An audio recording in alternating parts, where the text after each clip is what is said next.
Welcome to another night at the Fireside Tale.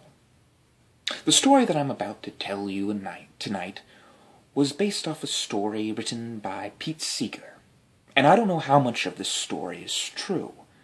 I do know it might have been based on a real legend that occurred in the town of Herrington. But, basically I'm pretty sure that not all of it's true, and just you be the judge, I suppose.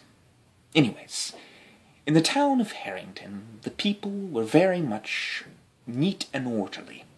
They didn't like any troublemaking or mischief, and preferred to keep life simple. Well, in the town also, there lived a little boy, and his father.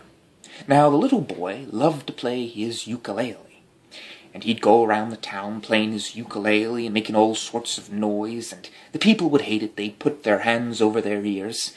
And finally, the people came to the little boy one day, and they said, "You get out of here! You get out of this town! We don't want your damn ukulele!" Well, anyways, the boy had to leave the town, and he left, and the boy's father was also a bit of a mischief maker. He had this magic wand, and he'd wave it around, and he'd make things disappear. People would be, about to sit down after a hard day's work, and the magician would wave his wand, and their chair would disappear.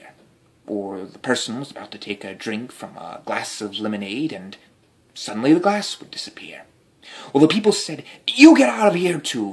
You take your magic wand, and you never come back here again." So the boy and his father lived in the outskirts of the village. Well, the old folks in the town of Herrington had a story. They said that once humans and giants lived together, and that many years ago, the angels cast the giants away, believing that they would cause too much damage to mankind. And the giants were always coming, trying to destroy man, trying to take over the world, and it's said that at the end of ages, when Armageddon comes, the army of giants will return, and they will destroy our empires, and the blood will run down the street. But anyways, one such giant that had been sleeping inside the mountain suddenly awoke one day, and he began to break down the side of the mountain, and the stones fell, and he must have been at least as tall as a tree. And he came stomping forward, and the people heard him, and he came up to a big sheep farm, and he grabbed hold of a sheep, and he gulped it down, if you can believe it.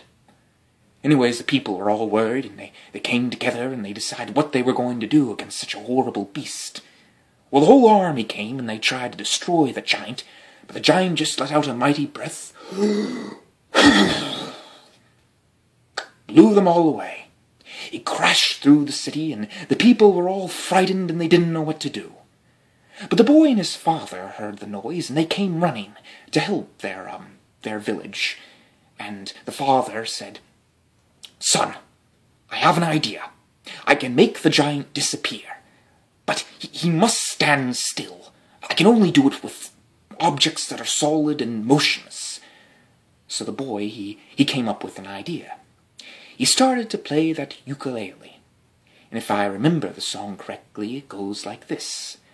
Abby-o-yo, abby-o-yo, abby-o-yo, abby-o-yo, abby-o-yo, dee-o-yo, dee-o-yo.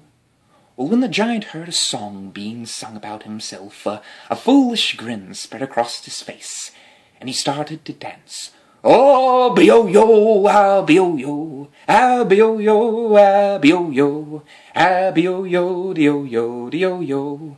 And the giant began dancing all around, and he must have danced for what was obviously 5 minutes. But then he grew tired, he grew exhausted from all his dancing, and he decided to lay down and relax, and he fell asleep. And the father came up, and he waved his magic wand, swoop, swoop, and the giant disappeared. Well, when the people saw that Abby-o-yo was gone, they came running out of their houses. They said, "Why, Abby-o-yo's gone, he's disappeared." And they all were very grateful for the father and the son, and they put him up on their shoulders, and everyone started to dance. Abby-o-yo, abby-o-yo, abby-o-yo, abby-o-yo, abby-o-yo, dee-o-yo, dee-o-yo. And that's the story. Please excuse my bad singing. It's necessary for the story. But, take what you will from it. I don't know anything about giants, but I think that at least Abioyo might have been a barbarian of the time, and maybe the father and son were some kind of war leaders. I don't know. Be your own judge. As always, sweet dreams and good night.